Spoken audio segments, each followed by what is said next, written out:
Oke, bismillahirrahmanirrahim. Assalamualaikum warahmatullahi wabarakatuh. Teman-teman semua, kita kembali lagi pada mata kuliah etika profesi hukum. Dan kali ini, pada kesempatan ini, kita akan membahas mengenai etika profesi advokat. Dalam hal ini, yang pertama, sebelum kita membahas tentang etika profesi advokat atau kode etik yang mengatur tentang profesi advokat, sebelumnya kita akan membahas mengenai Undang-Undang Nomor 18 Tahun 2003 tentang advokat. Namun sebelum itu kita berdoa dulu, semoga kuliah ini dilancarkan sampai selesai. Doa dimulai. Amin. Dan kita mulai pembahasannya. Nah, teman-teman, hari ini kita akan belajar tentang profesi advokat. Dan ini dia undang-undang yang mengatur tentang profesi advokat. Ada Undang-Undang Nomor 18 Tahun 2003. Nah, saya langsung saja ya pada pasal-pasalnya. Nah, yang pertama, apa itu advokat? Nah, di sini dijelaskan pada pasal 1 dalam undang-undang tadi nomor 18 tahun 2003 bahwa advokat adalah orang yang berprofesi memberi jasa hukum baik di dalam maupun di luar pengadilan yang memenuhi persyaratan berdasarkan ketentuan undang-undang ini. Nah, jadi advokat ini adalah orang yang memberi jasa hukum. Nah, apa itu jasa hukum? Di pasal 2 atau di ayat 2 menjelaskan bahwa jasa hukum adalah jasa yang diberikan advokat berupa memberikan konsultasi hukum, bantuan hukum, menjalankan kuasa, mewakili, mendampingi, membela, dan melakukan tindakan hukum lain untuk kepentingan hukum klien. Nah, siapa itu klien atau apa itu klien? Klien adalah orang atau badan hukum. Nah, di sini jadi klien itu bisa orang atau badan hukum ya. Orang atau badan hukum atau lembaga lain yang menerima jasa hukum dari advokat. Organisasi advokat adalah organisasi profesi yang didirikan berdasarkan undang-undang ini. Nah, jadi minggu lalu telah saya jelaskan bahwa setiap profesi itu memiliki organisasi ya. Misalnya dokter dengan ID-nya atau lain-lainnya. Advokat juga memiliki organisasi. Nah, nanti organisasi ini dialah yang akan memberikan tes, melantik dan memberhentikan advokat ini.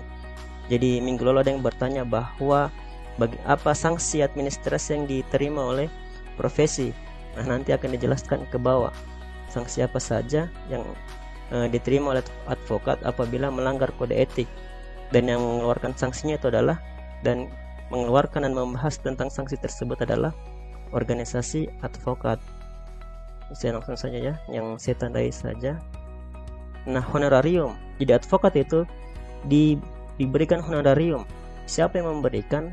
Honorarium adalah imbalan atas jasa hukum yang diterima oleh advokat berdasarkan kesepakatan dengan klien. Jadi yang membayar advokat adalah klien, dan seberapa besar honor yang diberikan kepada advokat itu adalah tergantung kesepakatan antara klien dan si advokat tersebut.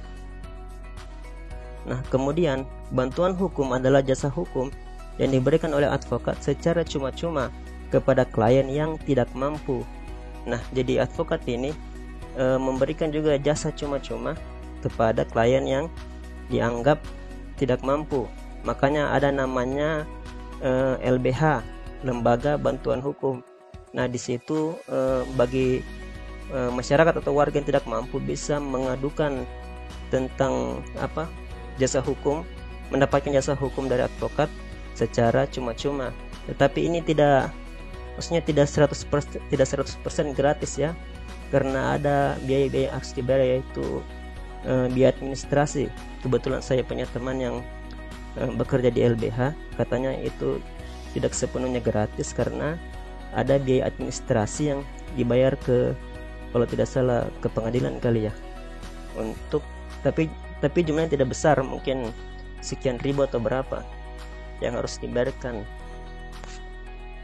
Oke, selanjut yang diangkat sebagai advokat adalah, nah ini dia, sarjana yang berlatar belakang pendidikan tinggi hukum dan setelah mengikuti pendidikan khusus profesi advokat yang dilaksanakan oleh organisasi advokat. Nah ini yang seperti yang kita bahas beberapa waktu lalu, bahwa yang dimaksud profesi adalah orang yang telah melewati pendidikan tinggi atau bidang kejuruan. Nah, dalam hal ini adalah yang berlatar belakang tentang pendidikan tinggi hukum. Dan setelah, nah sini ada kata dan, artinya selain pendidikan hukum, dia seorang advokat juga harus berpendidikan khusus profesi advokat yang dilaksanakan oleh organisasi advokat. Nah, organisasi advokat ini dia melaksanakan seperti pendidikan ya untuk menjadi advokat. Pengangkatan advokat dilakukan oleh organisasi advokat. Nah, jadi selain dia memberikan pendidikan, organisasi advokat ini juga melakukan mengangkat advokat. Salinan surat keputusan pengangkatan advokat sebagaimana dimaksud pada ayat 2 disampaikan kepada Mahkamah Agung dan Menteri. Ya, jadi setelah diangkat, salinannya diberikan kepada Mahkamah Agung dan Menteri. Untuk dapat diangkat menjadi advokat harus memenuhi persyaratan sebagai berikut. Nah, ini syarat-syarat untuk menjadi advokat. Siapa tahu nantinya teman-teman ada yang mau menjadi advokat atau yang punya kenalan dengan advokat, minimal mengetahui bagaimana caranya, bagaimana menjadi advokat. Yang pertama, warga negara Republik Indonesia. Yang kedua, bertempat tinggal di Indonesia. Yang ketiga, tidak berstatus sebagai pegawai negeri atau pejabat negara. Nah, jadi advokat itu bukan pegawai negeri ya, dan bukan juga pejabat negara. Nanti dijelaskan di bawah apa itu pegawai negeri dan siapa-siapa itu pejabat negara. Yang keempat, berusia sekurang-kurangnya 25 tahun. Yang kelima, berijazah sarjana yang berlatar belakang pendidikan tinggi hukum sebagaimana dimaksud dalam pasal 2 ayat 1. Yang keenam, lulus ujian yang diadakan oleh organisasi advokat. Nah, ini jadi tidak mudah ya untuk menjadi advokat karena ada juga ujiannya yang diselenggarakan oleh organisasi advokat. Jadi teman-teman untuk menjadi advokat itu harus lulus ujian dulu. Tapi bukan cuma itu ya. Nah, selain lulus ujian, teman-teman juga harus magang sekurang-kurangnya 2 tahun terus menerus pada kantor advokat. Nah, setelah lulus ujian, teman-teman juga harus sudah selesai magang. Kemudian tidak pernah dipidana karena melakukan tindak pidana kejahatan yang diancam dengan pidana penjara 5 tahun atau lebih. Selanjutnya, berperilaku baik, jujur, bertanggung jawab, adil, dan mempunyai integritas yang tinggi. Nah, advokat yang telah diangkat berdasarkan persyaratan sebagaimana dimaksud pada ayat 1 dapat menjalankan prakteknya dengan mengkhususkan diri pada bidang tertentu sesuai dengan persyaratan yang ditentukan oleh peraturan perundang-undangan. Kemudian sumpah. Sebelum menjalankan profesinya, advokat wajib bersumpah menurut agamanya atau berjanji dengan sungguh-sungguh di sidang terbuka pengadilan tinggi di wilayah domisili hukumnya. Sumpah atau janji sebagaimana dimaksud pada ayat 1, lafalnya sebagai berikut. Nah, ini kalau teman-teman nantinya menjadi advokat, ini janji yang diucapkan ketika akan menjadi advokat. Oke, selanjut. Nah, bagian ketiga, status. Advokat berstatus sebagai penegak hukum, bebas dan mandiri yang dijamin oleh hukum dan peraturan perundang-undangan. Nah, jadi advokat ini adalah salah satu profesi hukum yang independen atau yang bebas atau mandiri. Wilayah kerja advokat meliputi seluruh wilayah negara Republik Indonesia. pasal 6 penindakan, advokat dapat dikenai tindakan dengan alasan yang pertama, mengabaikan atau melantarkan kepentingan kliennya. Yang kedua, berbuat atau bertingkah laku yang tidak patut terhadap lawan atau rekan seprofesinya. Yang ketiga, bersikap, bertingkah laku, bertutur kata atau mengeluarkan pernyataan yang menunjukkan sikap tidak hormat terhadap hukum, peraturan perundang-undangan atau pengadilan. Yang keempat, berbuat hal-hal yang bertentangan dengan kewajiban, kehormatan atau harkat dan martabat profesinya. Selanjutnya, melakukan pelanggaran terhadap peraturan perundang-undangan dan atau perbuatan tercela. Yang keenam, melanggar sumpah janji advokat dan atau kode etik profesi advokat. Nah, itulah tadi penindakan yang dapat dilakukan advokat apabila melakukan kesalahan-kesalahan. Jadi itu ada 6 ayat. Pasal 7, jenis tindakan yang dikenakan terhadap advokat berupa, nah ini pertanyaan minggu lalu ada dari mahasiswa yang mengatakan, Pak, apa sanksi administrasi yang diterima oleh pelaku profesi? Nah ini dia, ada teguran lisan, ada teguran tertulis, ada pemberhentian sementara dari profesinya selama 3 sampai 12 bulan atau 1 tahun, dan ada pemberhentian tetap. Nah ini biasanya ini berurutan atau tergantung dari jenis kesalahannya. Misalnya apabila kesalahannya tidak terlalu besar atau kesalahan kecil, mungkin pada awalnya teguran lisan dulu. Apabila tetap terulang, ada teguran tertulis, kemudian tidak diindahkan tadi teguran tertulis tadi, maka ada pemberhentian sementara, dan yang terberat adalah pemberhentian tetap. Artinya dia dicabut gelar advokatnya, tidak dapat lagi memberikan jasa hukum kepada masyarakat. Nah, kemudian sebelum advokat dikenai tindakan sebagaimana dimaksud pada ayat 1, kepada yang bersangkutan diberikan kesempatan untuk melakukan pembelaan diri. Nah, jadi sebelum dijatuhi hukuman diberikan dulu dia pembelaan diri. Kan Indonesia adalah negara demokratis ya. Penindakan terhadap advokat dengan jenis tindakan sebagaimana dimaksud pada pasal 7 ayat 1 huruf A, huruf B, huruf C atau huruf D dilakukan oleh Dewan Kehormatan Organisasi Advokat. Nah ini tadi organisasi advokat, dia tidak hanya memberikan pendidikan, memberikan tes, mengangkat, kemudian juga ada Dewan Kehormatan Organisasi Advokat yang memberikan penindakan.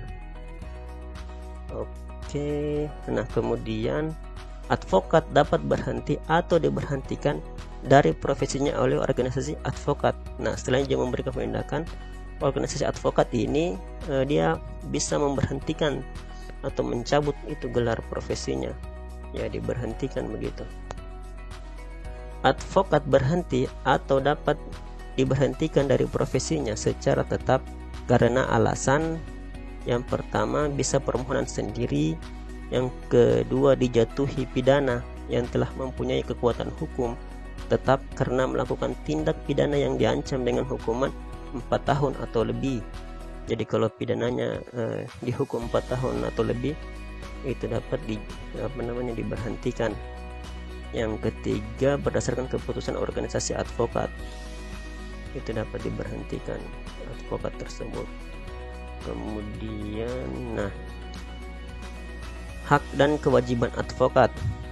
Advokat bebas mengeluarkan pendapat atau pernyataan dalam membela perkara yang menjadi tanggung jawabnya di dalam sidang pengadilan dengan tetap berpegang pada kode etik profesi dan peraturan perundang-undangan. Nah, jadi nanti akan dibahas apa saja kode etik profesi advokat tersebut.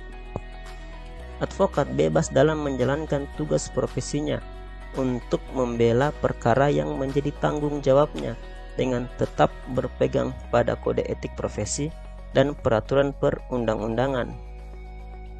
advokat tidak dapat dituntut. Nah ini, advokat tidak dapat dituntut baik secara perdata maupun pidana dalam menjalankan tugas profesinya dengan iktikat baik untuk kepentingan pembelaan klien dalam sidang pengadilan.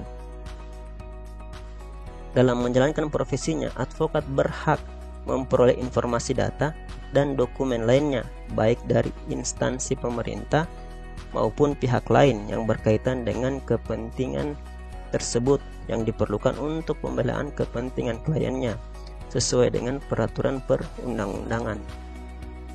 Advokat dalam menjalankan tugas profesinya dilarang membedakan perlakuan terhadap klien berdasarkan jenis kelamin, agama, politik, keturunan, ras, atau latar belakang sosial dan budaya. Nah, jadi advokat ini tidak boleh membeda-bedakan misalnya agama mana, suku mana, atau apa dia, laki-laki kah, perempuan kah. Tidak boleh ya, pokoknya semua klien itu sama. Yang penting kan ada honornya ya. Kemudian advokat tidak dapat diidentikan dengan kliennya dalam membela perkara klien oleh pihak berwenang dan atau masyarakat. Nah, misalnya kalau ada advokat yang membela misalnya kesalahan, anggaplah dia membela pencuri, nah belum tentu bahwa advokat ini mendukung kegiatan tersebut. Dia hanya memberikan jasa hukum atau bantuan hukum kepada misalnya pencuri tersebut, tapi dia jangan dianggap ya bahwa mereka bersekongkol atau pokoknya diidentikan lah atau kerjasama dengan pencuri tersebut. Jadi intinya bahwa advokat itu hanya memberikan jasa hukum atau bantuan hukum. Nah, advokat wajib merahasiakan segala sesuatu yang diketahui atau diperoleh dari kliennya karena hubungan profesinya kecuali ditentukan lain oleh undang-undang. Advokat berhak atas kerahasiaan hubungannya dengan klien termasuk perlindungan atas berkas dan dokumennya terhadap penyitaan atau pemeriksaan dan perlindungan terhadap penyadapan atas komunikasi elektronik advokat. Nah, jadi advokat ini dijamin ya kerahasiaan hubungannya dengan klien termasuk berkas atau mungkin misalnya WhatsAppan atau teleponan, pokoknya tidak boleh disadap oleh pihak lain. Nah, kemudian advokat dilarang memegang jabatan lain yang bertentangan dengan kepentingan, tugas dan martabat profesinya. Jadi tidak boleh advokat tersebut memegang profesi lain yang bertentangan dengan kepentingan, tugas dan martabat profesinya. Advokat dilarang memegang jabatan lain yang meminta pengabdian sedemikian rupa sehingga merugikan profesi advokat atau mengurangi kebebasan dan kemerdekaan dalam menjalankan tugas profesinya. Advokat yang menjadi pejabat negara, nah ini kalau ada advokat yang menjadi pejabat negara, nah advokat yang menjadi pejabat negara tidak melaksanakan tugas profesi advokat. Nah, jadi advokat yang menjadi pejabat negara, apa saja nanti pejabat negara tersebut nanti akan dijelaskan di bawah. Nah, di sini dijelaskan bahwa advokat yang menjadi pejabat negara itu tidak melaksanakan tugas profesi advokatnya. Jadi dia berhenti dulu atau cuti dulu menjadi advokat selama memangku jabatan tersebut. Pasal 21 tentang honorarium, advokat berhak menerima honorarium atas jasa hukum yang telah diberikan kepada kliennya. Jadi klien yang memberikan honornya kepada advokat, nanti seberapa besar honor tersebut itu adalah kesepakatan antara si klien dan si advokat tersebut, sebagaimana dijelaskan pada ini harusnya ayat 3 ya, ditetapkan secara wajar berdasarkan persetujuan kedua belah pihak. Kemudian ada bantuan hukum cuma-cuma. Nah, ini advokat wajib memberikan bantuan hukum secara cuma-cuma kepada pencari keadilan yang tidak mampu. Nah, jadi kalau ada tadi warga yang kurang mampu, itu bisa mendatangi LBH atau Lembaga Bantuan Hukum untuk diberikan jasa hukum secara cuma-cuma. Namun seperti yang saya katakan tadi, itu tidak sepenuhnya gratis ya, karena kalau di pengadilan itu ada yang harus dibayar biaya-biaya administrasi, tetapi jumlahnya tidak terlalu besar kok. Kemudian kode etik dan Dewan Kehormatan Advokat. Untuk menjaga martabat dan kehormatan profesi advokat, disusun kode etik profesi advokat oleh organisasi advokat. Nah, ini organisasi advokat yang menyusun kode etik profesi advokat. Advokat wajib tunduk dan mematuhi kode etik profesi advokat dan ketentuan tentang Dewan Kehormatan Organisasi Advokat. Kode etik profesi advokat sebagaimana dimaksud pada ayat 1 tidak boleh bertentangan dengan peraturan perundang-undangan. Ini saya kira jelas ya, bahwa Perpu itu hierarkinya lebih di atas. Kemudian pengawasan atas pelaksanaan kode etik profesi advokat dilakukan oleh organisasi advokat. Ini jadi organisasi advokat ini fungsinya sangat urgen. Kemudian Dewan Kehormatan Organisasi Advokat memeriksa dan mengadili pelanggaran kode etik profesi advokat berdasarkan tata cara Dewan Kehormatan Organisasi Advokat. Keputusan Dewan Kehormatan Organisasi Advokat tidak menghilangkan tanggung jawab pidana apabila pelanggaran terhadap kode etik profesi advokat mengandung unsur pidana. Jadi ketika si advokat tersebut bersalah dan kemudian diberikan sanksi terhadap Dewan Kehormatan Organisasi Advokat, diberikan sanksi oleh Dewan Kehormatan Organisasi Advokat, maka tidak serta-merta apabila kesalahan yang dilakukan advokat tersebut mengandung unsur pidana, itu tidak menghilangkan unsur pidananya walaupun si advokat tersebut telah diberikan sanksi oleh Dewan Kehormatan Organisasi Advokat.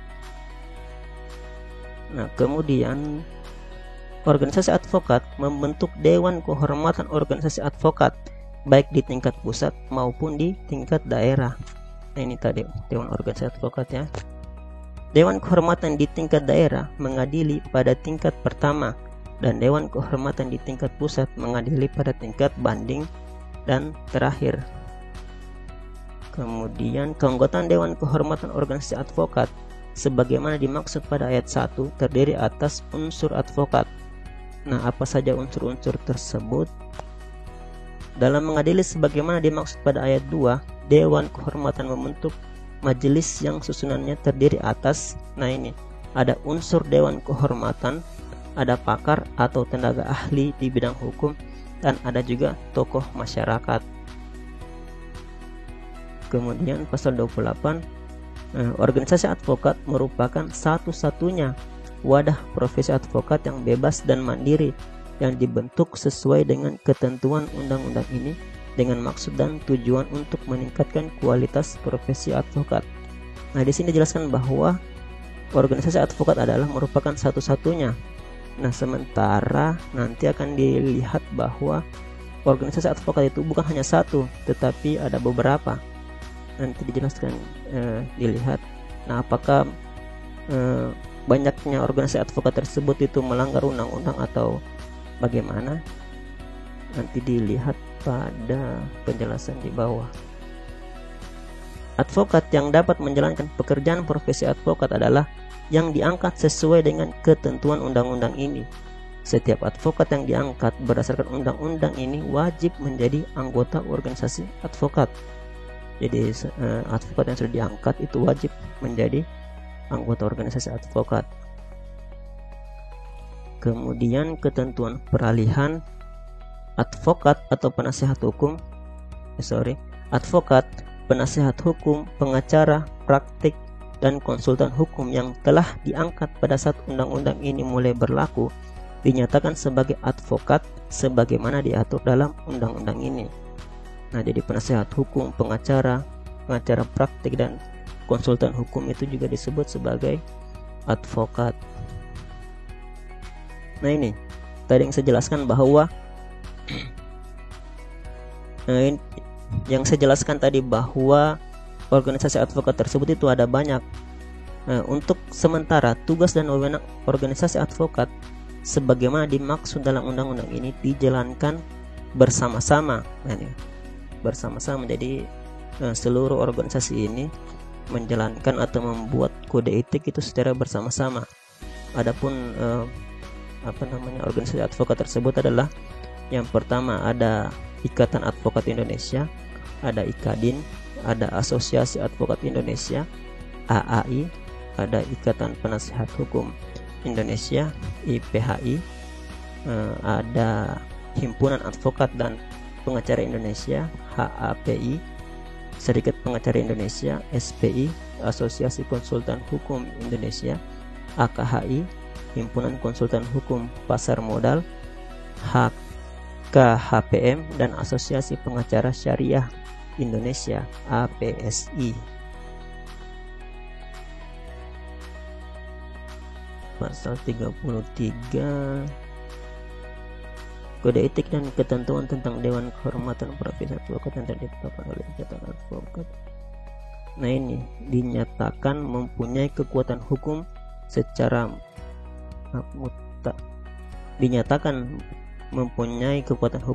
mutatis mutandis menurut undang-undang ini sampai ada ketentuan yang baru dibuat oleh organisasi advokat. Jadi kode etik dan ketentuan tentang Dewan Kehormatan Profesi Advokat yang telah ditetapkan oleh Ikatan Advokat Indonesia, IKADIN, Asosiasi Advokat yang tadi ya, semua organisasi itu dinyatakan mempunyai kekuatan hukum secara mutatis mutandis menurut undang-undang ini sampai ada ketentuan yang baru yang dibuat oleh organisasi advokat. Kemudian peraturan pelaksanaan yang mengatur mengenai advokat tetap berlaku sepanjang tidak bertentangan atau belum dibentuk atau diganti dengan peraturan perundang-undangan yang baru sebagai pelaksanaan undang-undang ini. Jadi sebelum ada undang-undang baru, undang-undang ini masih tetap berlaku atau peraturannya tetap sama ya, kecuali ada peraturan yang baru yang merubah atau menambahkan atau mengganti tentang peraturan yang ada pada Undang-Undang Nomor 18 ini. Kemudian saya kira sudah habis ya. Ini cuma pada pasal 2 ayat 7 yang dimaksud dengan berlatar belakang pendidikan tinggi hukum adalah lulusan Fakultas Hukum, Fakultas Syariah, Perguruan Tinggi Hukum Militer, dan Perguruan Tinggi Ilmu Kepolisian. Kira sudah jelas ya, Perguruan Tinggi Hukum nanti ada Akmil, kalau Perguruan Tinggi Ilmu Kepolisian itu ada Akpol.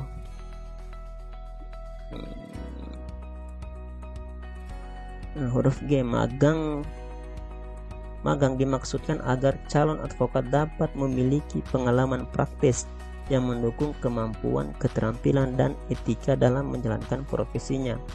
Magang dilakukan sebelum calon advokat diangkat sebagai advokat dan dilakukan di kantor advokat. Magang tidak harus dilakukan pada satu kantor advokat, namun yang penting bahwa magang tersebut dilakukan secara terus-menerus dan sekurang-kurangnya selama 2 tahun.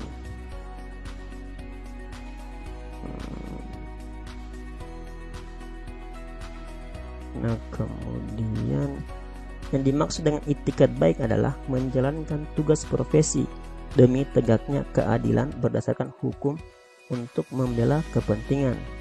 Yang dimaksud dengan sidang pengadilan adalah sidang pengadilan dalam setiap tingkat pengadilan di semua lingkungan peradilan.